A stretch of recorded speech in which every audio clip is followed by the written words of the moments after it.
Hello friend, स्वागत है आप सभी का आपके अपने चैनल SVN एजुजोन में। दोस्तों, आज हम डिस्कस करने जा रहे हैं होम मैनेजमेंट्स के नेक्स्ट टॉपिक को। इससे पहले जो प्रीवियस वीडियो थी उसमें हमने एलिमेंट्स ऑफ आर्ट के बारे में जाना था, जिसमें हमने एलिमेंट्स कला के कितने तत्व हैं इसके बारे में जाना था। कला के टोटल हमने 7 तत्वों के बारे में दोस्तों पढ़ा था पिछली अपनी वीडियो में, जिसमें हमने lines, forms, texture, colour, patterns, lights and shadow और स्पेस के बारे में जानकारी जो है ली थी। आज हम जो है डिस्कस करने जा रहे हैं, जो हमारा अगला टॉपिक है वो आपके हैं, जैसा कि मैंने आपको प्रीवियस वीडियो में बताया था कि हम अगले टॉपिक में डिस्कस करेंगे कला के सिद्धांत के बारे में।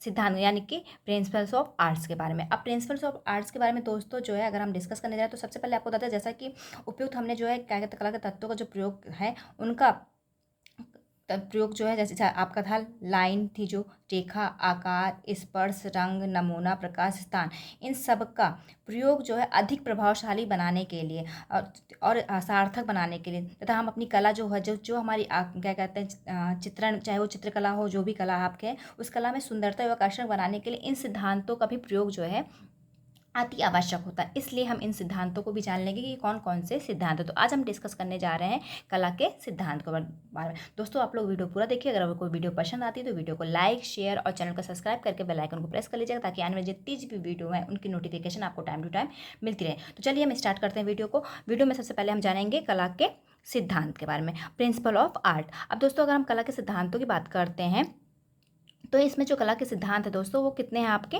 टोटल आपके जो है कला के सिद्धांत 5 होते हैं। जिसमें आपका पहला है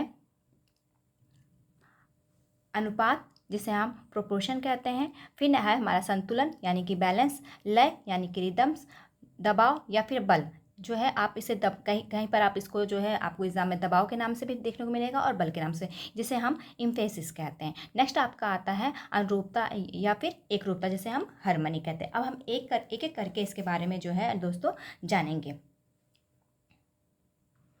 सबसे पहले हमारा आता है प्रोपोर्शन यानी कि अनुपात। अगर हम दोस्तों अनुपात की बात करते हैं तो अनुपात जो होता है कला का एक बहुत ज़्यादा महत्वपूर्ण सिद्धांत है, जिसे हम क्या कहते हैं, संबंधों का नियम कहते हैं।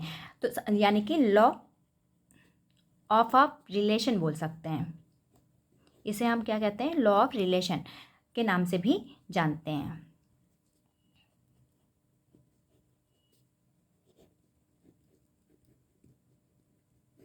अब यहाँ पर मैं आपको बताना चाहूँगी कि जो लॉ ऑफ रिलेशन है यानी कि आपका प्रोपोर्शन या अनुपात जिसे हम कहते हैं, इसको हम पहले समझ लेते हैं ये होता क्या है। अगर हम कला के शब्दों में इसका आशय निकालना चाहें दोस्तों, तो इसका आशय होता है किसी भी वस्तु की जो उचित आकार और माप होता है उसको क्या कहते हैं, जो है हम क्या कहते हैं, अनुपात के नाम से जानते हैं। ये जो अनुपात होते हैं आपके, अनुपात के तत्व भी होते हैं। इसमें कौन कौन से तत्व हैं आपके, अगर हम अनुपात के तत्वों की बात करेंगे तो अनुपात में जो है आपका रेखा, जब भी हम कोई डिज़ाइन बना रहे हैं या फिर जो भी आप चीज़ें बना रहे हैं, क्या कहते हैं, इसे हम कला के तत्वों को दोस्तों डिज़ाइन के तत्वों के नाम से भी जानते हैं। तो अगर ये क्वेश्चन आपके आता है कला के तत्व या डिज़ाइन के तत्व, तो आपको कंफ्यूज होने की जरूरत नहीं। आपकी 5 ही तत्व सिद्धांत होंगे, डिज़ाइन के सिद्धांत या फिर आप कला के सिद्धांत की बात करते हैं।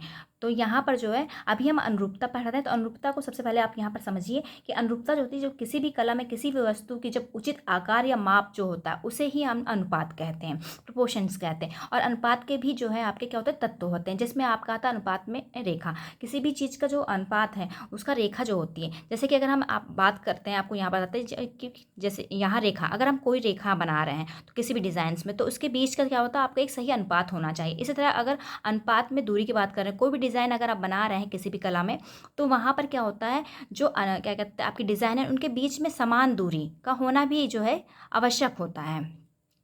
नेक्स्ट आपका आता है अनुपात में माप। अब अगर अनुपात में माप की बात करते हैं तो अनुपात में माप का यहाँ आशय जो होता है किसी भी डिज़ाइन की लंबाई, चौड़ाई या फिर उसकी मोटाई से होता है। ये चीज़ें जो है आपकी क्या होती है, अनुपात होती है। जब हम किसी भी कला को बनाते हैं तो इन सब चीज़ों का ध्यान रखते हैं। नेक्स्ट हमारा आता है संतुलन। अगर हम संतुलन की बात कर रहे हैं दोस्तों, तो संतुलन में क्या है आपका, संतुलन में सबसे पहले हम अगर बात करेंगे तो एक बहुत ही विख्यात और बहुत ही प्रसिद्ध जो है आपके लेखक हैं, जिसका नाम है स्टेला सुंदरराज। राज के अनुसार अगर हम बात करें दोस्तों, तो सबसे पहले हम इन्हीं की डिफिनेशन से जो है इस चीज़ को समझेंगे कि क्या होता है। अगर हम इनकी बात करें तो दोस्तों इन्होंने कहा है संतुलन जो होता है कि बैलेंस, यानी कि वो क्या, उस संतुलन जो है स्थिरता एवं बल, स्थिरता एवं बल का समान समान वितरण होता है। ये क्या होता है, स्थिरता जो है, संतुलन जो होता है आपका किसी भी वस्तु की स्थिरता एवं बल का क्या होता है, समान वितरण होता है।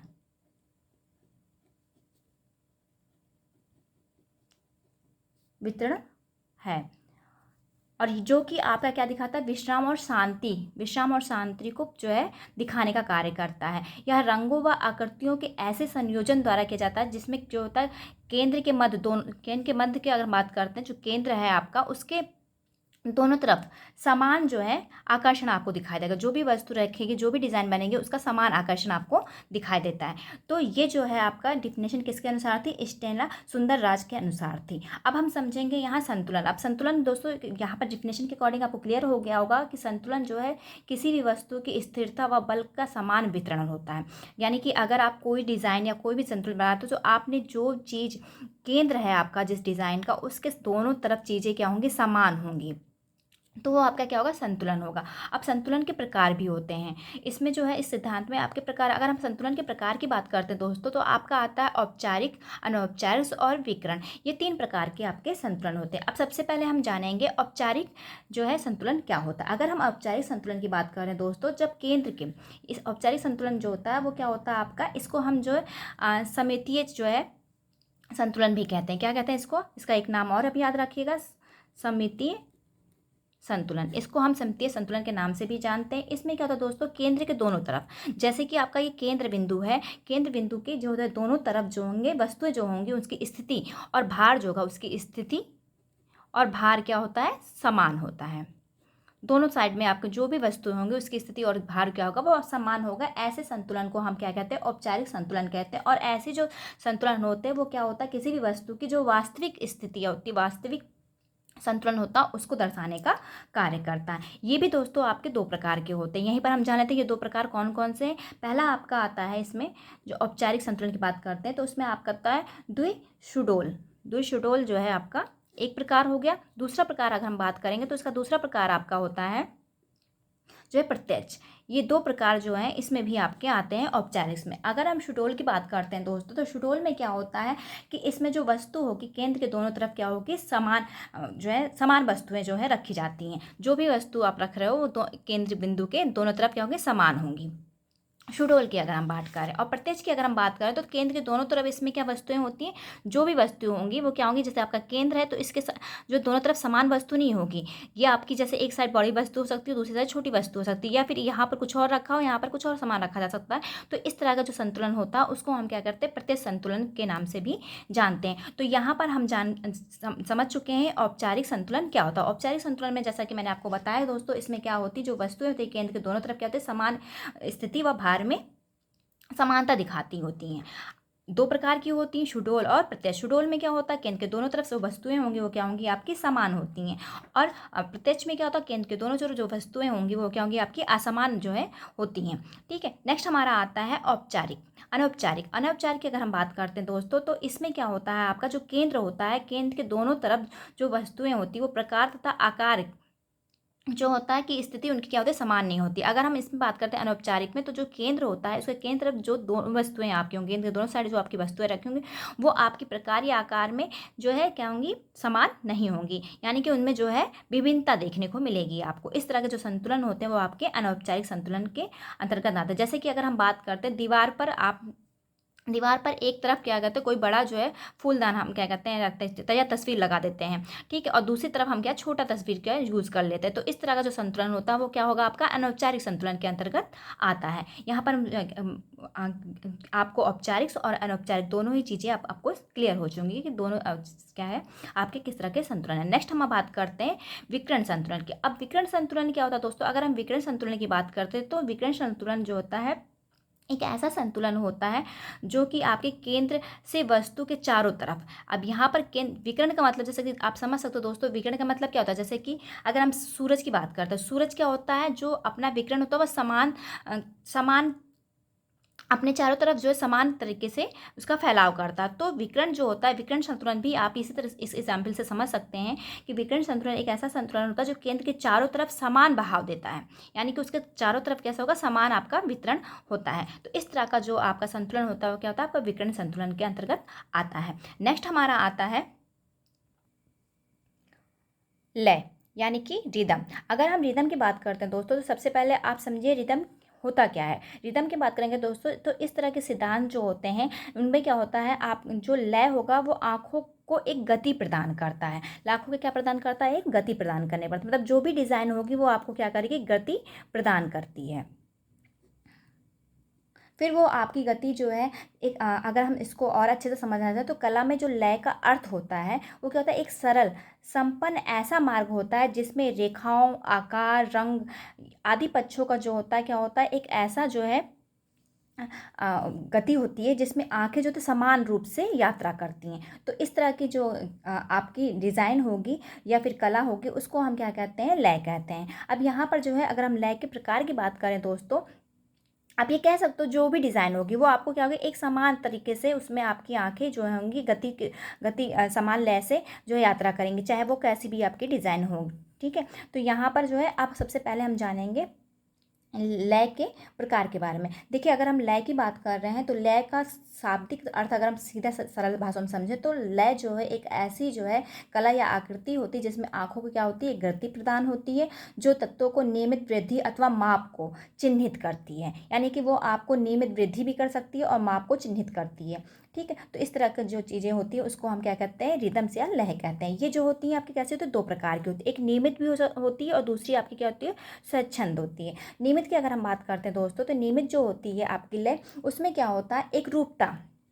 नियमित में आपको क्या देखने को मिलता है, एक रूपता एवं क्रमवार जो है देखने को, क्रम रूपता कह सकते हो या एक रूपता आप जो होते हैं ये आपको देखने को इसमें मिलता है। फॉर एग्जाम्पल जैसे समझाया, हाँ आपको दिखा दें कि अगर रेखाओं की डिज़ाइन है तो आपको एक रूपता इस तरह यानी कि समान रेखाएं जो होंगी आपको देखने को मिलेंगी। ठीक है, क्रमवृत्त की बात करते तो जो भी डिज़ाइन होगी चाहे वो आपकी फूल हो, पत्ती हो, जो भी हो उसमें एक क्रमबद्धता भी आपको देखने की मिलेगी। तो ये क्या हो जाती है, आपके नियमित जो है लय होता है। दूसरा आपका आता है स्वच्छंद लय। स्वच्छंद लय की अगर हम बात करें दोस्तों, स्वच्छंद लय का मतलब क्या होता है, ये एक इस प्रकार का लय होता है जिसमें आपको उतार चढ़ाव देखने को मिलता है। क्या देखने को मिलता है आपको, उतार चढ़ाव जो है इस तरह के लय में देखने को मिलता है। साथ ही साथ अनियमितता भी देखने को मिलेगी। इसमें क्या आता है कि आपको नियमितता देखने को मिलेगी, लेकिन इसमें क्या मिलेगी, आपको अनियमितता देखने को मिलेगी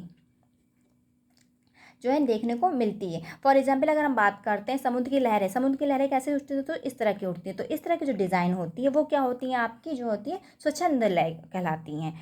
नेक्स्ट हमारा अगर हम इस पर बात करेंगे, ये तो आपने जाना लय के प्रकार के बारे में। अब हम लय प्राप्त करने की विधियाँ भी होती हैं, इसको हम कई तरीके से प्राप्त कर सकते हैं जिसके बारे में भी हम यहाँ पर डिस्कस कर लेते हैं, क्योंकि ये चीज़ें जो है आपको भी जानना आवश्यक है। अगर हम लय प्राप्त करने की विधियों की बात करते हैं दोस्तों, तो हम इसको दोहराव के थ्रू, कोई भी डिज़ाइन है उसमें हम दोहराव ला के क्या करते हैं, लय प्राप्त कर सकते हैं। जैसा कि मैंने अभी ऊपर आपको दिखाया, ये रेखाएँ हैं, इसमें क्या दोहराव हो रहा है, यानी कि पुनरावृत्ति हो रही। पुनरावृत्ति के थ्रू भी हम क्या कर सकते हैं, अपने जो है लय को प्राप्त कर सकते हैं। फिर हम आकार में वृद्धि की बात करें तो आकार में वृद्धि जो होती है वो भी क्या कहते हैं, आपको जो है लय प्रदान करती है। जैसे कि हम बात करते हैं, पहले हमने कोई छोटा सा क्या कहता है डिज़ाइन बनाया, फिर फूल बनाया, उसके बाद हमने उससे बड़ा, इस तरह से अगर आप बनाते चले जाते हैं और उसमें क्या हो रही, वृद्धि हो रही लगातार, वो आपकी जो है छोटे से बड़ा या बड़े से छोटा दोनों से, जैसे हम कह सकते हैं असेंडिंग और डिसेंडिंग आपने पढ़ रखा होगा, ये चीज़ें होती। तो ये क्या होती है, ये भी आपको क्या कर रही है, जो है एक लय प्रदान करी जो कि आकार में वृद्धि कर रही है।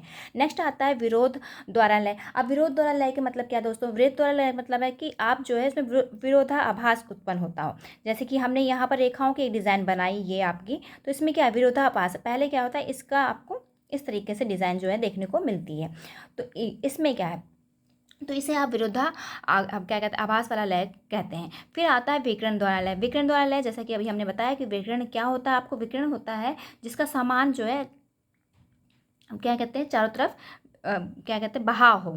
तो ये जो होते हैं आपके क्या होते हैं विकर्ण वाले डिज़ाइन या फिर आपकी सिद्धांत कहलाते हैं। क्रमबद्धता लय की पता क्रम बात करते हैं, क्रमवार या फिर आप इसे नंबरवार भी कह सकते हो। तो इसमें क्या होता है, इसमें आपके जो कला डिज़ाइन होगी उसमें भी क्या होगी, क्रमता देखने को मिलेगी। जैसे कि एक पहले कोई आपको बड़ी डिज़ाइन, फिर छोटी डिज़ाइन, फिर बड़ी डिज़ाइन, फिर छोटी डिज़ाइन, इस तरह से आपको डिज़ाइन जो है देखने को मिल सकती है। या फिर अगर आप रंग का यूज़ कर रहे हैं तो आपको पहले काला रंग, फिर देन सफ़ेद, फिर काला, इस तरह के जो है आपको क्या देखने को मिले, क्रमबद्धता देखने को मिलती है।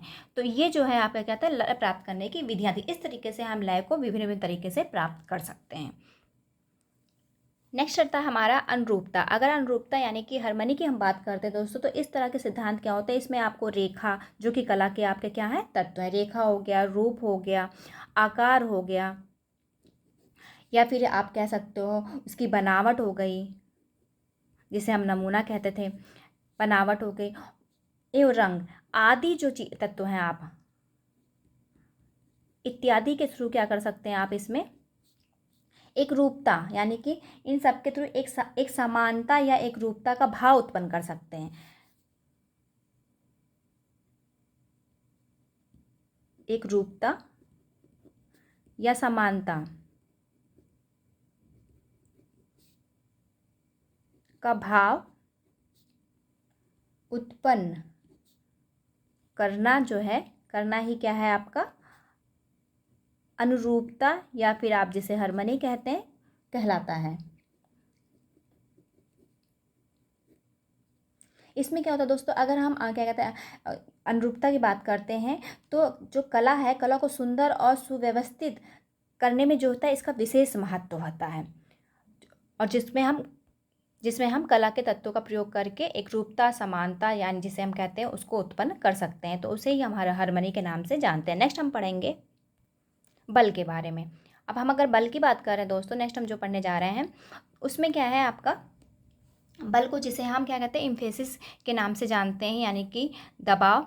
तो दबाव की अगर हम बात करते हैं तो दोस्तों दबाव को सबसे पहले हम समझते हैं दबाव होता क्या है। अगर केंद्र में सबसे सुंदर वस्तु रख कर उसके चारों तरफ, मान लीजिए आपको कहीं पर कोई चीज़ आपको ज़्यादा हाईलाइट करनी होती है जब हमें किसी चीज़ को, तो हम क्या कहते हैं सबसे सुंदर वस्तु को जो होती है उससे क्या कहते हैं केंद्र में रखते हैं। तो जब केंद्र में सबसे सुंदर वस्तु को रख कर उसके चारों तरफ समान वस्तु को रखा जाता है, तो क्या होता है उसमें जो कि केंद्र में क्या होता है, केंद्र में रखे जाने वाली वस्तु के क्या करती है महत्वता, यानी कि उसके इंपॉर्टेंस को, उसके आकर्षण को क्या होती है उसकी भव्यता को बढ़ा देता है।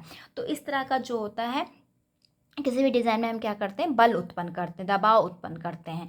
और इसको उत्पन्न करने में लेकिन दोस्तों में कुछ चीज़ों का ध्यान भी रखना होता है। किन किन चीज़ों का ध्यान रखना होता है ये आपको ध्यान, सबसे पहली बात आपको ध्यान रखनी होती है कि जो आप दबाव देने जा रहे हैं, यानी कि जो बल देने जा रहे हैं जिस डिज़ाइन में, जिस कला पे, उसमें क्या कहते हैं दबाव दिया कहाँ पर, किस वस्तु पर दे रहे हैं, सबसे पहले आपको ये ध्यान रखना। तो दूसरा आपको ध्यान रखना होता है कितना देना है। ऐसा ना हो कि हम इतना अधिक उस चीज़ को हाईलाइट कर ले कि वो उसकी शोभा बढ़ाने की जगह उसकी शोभा घटा दे। तो ये भी हमें क्या होता है ध्यान रखना होता है। अगला है हमें कि दबाव हमें कैसे देना है।